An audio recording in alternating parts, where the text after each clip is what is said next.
All right, folks, we're kind of coming in here laughing. So I wish you could have heard the demo we had for you.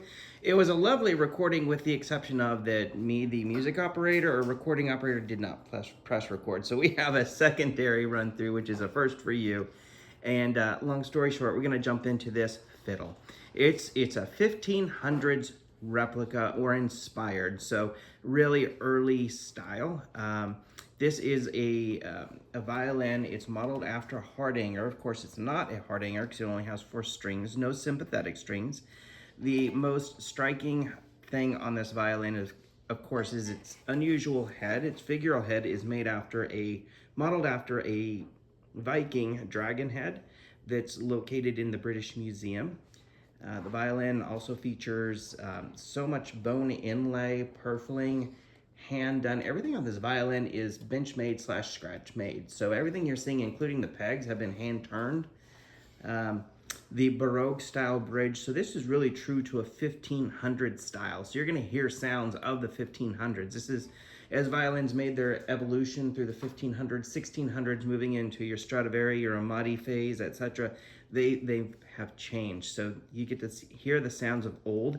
Has a custom fingerboard, custom tailpiece, just custom everything. So enough of that. I'm going to turn it over to the fiddle and, of course, Catherine here to take it away. So I'm kind of obsessed with this instrument. It's so beautiful. I love all of the little details that you see here. I'm just going to point some out because every time I look at it, I find something new.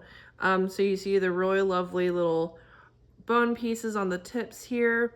And I especially love this little detail. Normally violins will have a little cutout of a little triangle on each side. It'll actually be carved out. But here instead there's a little bone inlay. I think that's super, super cool. The tailpiece is also absolutely wicked. I love this. So cool. Love the design on the ends, and the fingerboard is really, really cool as well. A little bit of a thicker neck. But the color is just absolutely gorgeous. And there's even some bone inlay up here. And I especially love the back. It's just so elegant and so folksy and beautiful. I just think this is such a cool, oh, I knew it. I knew I was gonna notice something new. Beautiful little bone inlay right there too. Yeah, every time I look at it, I find something new and I think it's so cool. I've been staring at it for like the last 20 minutes.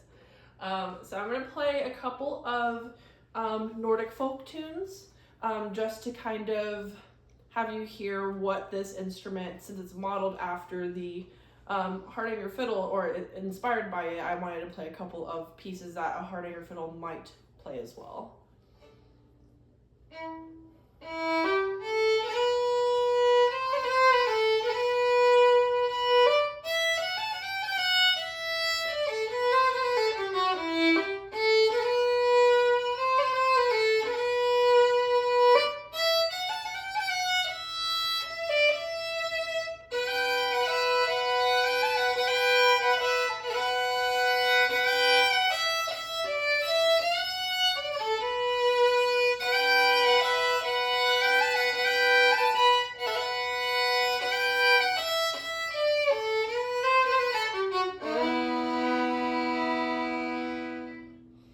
That was a tune called The Water Lily. Lovely little tune, especially if you hear it with as an ensemble. It's very, very beautiful. I love the high end on this instrument. The high end speaks, and it's so bright, and it has such an ancient sound. In my opinion, it just has like this lovely, lovely sound. Really nice and bright, but not overwhelming. Doesn't pierce the ears. Just very warm and bright is what I would characterize the sound as, and you can hear each note very clearly, and you heard all of my ornaments also very clearly. This instrument can handle folk ornaments very, very well, which are the little finger turns that I did, or I did a couple of little trills, or I did a couple of little flicks with my finger, and you could hear all of them very clearly. It's not as easy to do, in my opinion, on a classical instrument, but on this one you can hear it very, very clearly.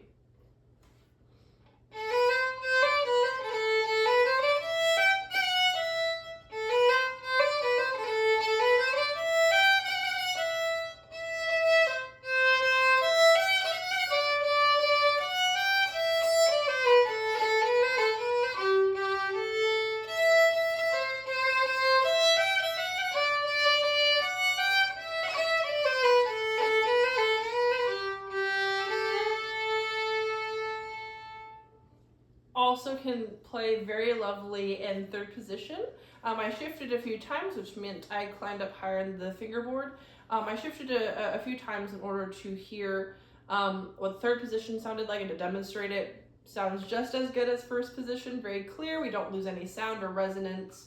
So now I'm going to play a Baroque piece just so that you can hear also a different style.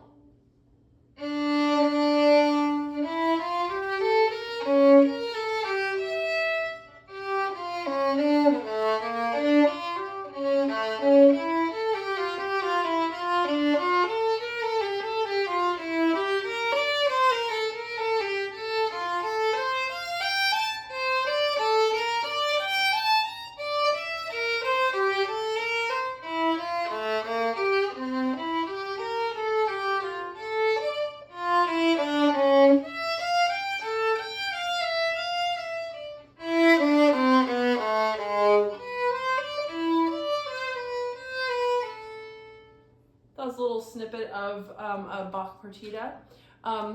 Again, it just overall has such a nice sound. It's very resonant and has and yeah, it's not very piercing like some violins can get.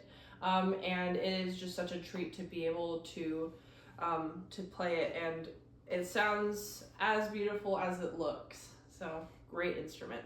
It is a treat just to be here front row. You can't see me, but I am pushing my jaw back up into my mouth where it belongs. So a violin like this, again, it's the sound of the 1500's.